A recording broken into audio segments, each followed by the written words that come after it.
વડોદરા શહેર કોંગ્રેસ દ્વારા પણ આજે ડોક્ટર ભીમરાવ આંબેડકરની 133મી જન્મ જયંતિ છે તે નિમિત્તે કમાટી બાગ સ્થિત જે સંકલ્પ ભૂમિ છે ત્યાં ડોક્ટર બાબા સાહેબ આંબેડકરની જે પ્રતિમા છે કોંગ્રેસ પક્ષ દ્વારા પણ તેમના દ્વારા પુષ્પાંજલિ અર્પણ કરવામાં આવી, જેમાં વડોદરા શહેર કોંગ્રેસ પ્રમુખ ઋત્વિજ જોશી, સાંસદના કોંગ્રેસના ઉમેદવાર જસપાલસિંહ પઢિયાર, વિપક્ષ નેતા મીબેન રાવત અને કોંગ્રેસના આગેવાનો નરેન્દ્ર રાવત, ભીખાભાઈ રબારી, ગુણવંત પરમાર, જનક પરમાર સહિતના આગેવાનોએ ઉપસ્થિત રહી ડોક્ટર બાબા સાહેબ આંબેડકરની પ્રતિમાને પુષ્પાંજલિ અર્પણ કરી હતી। 7 દિવસ જેટલા સમય આ બંધારણ સંવિધાનની રચના કરવામાં ગયો અને નાનામાં નાના માણસને પણ એમાં તમામ પ્રકારના હક મળે, કોઈને પણ અન્યાય ના થાય એ રીતનું આખું બંધારણ અમલમાં આવ્યું।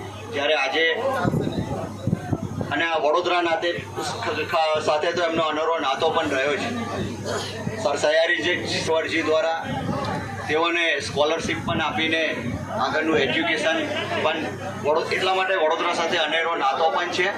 ત્યારે આજે એમની જ્યારે 133મી જન્મજયંતિ છે ત્યારે સૌને ખૂબ ખૂબ શુભેચ્છાઓ। આજે બંધારણના ઘડવૈયા ડૉક્ટર બાબા સાહેબ આંબેડકરજીની 133મી જન્મજયંતિ છે ત્યારે એમના ચરણોમાં પુષ્પાંજલિ અર્પણ કરીશ અને વડોદરા સાથે ખૂબ અનેરો નાતો પણ ડૉક્ટર બાબા સાહેબજીનો રહ્યો છે।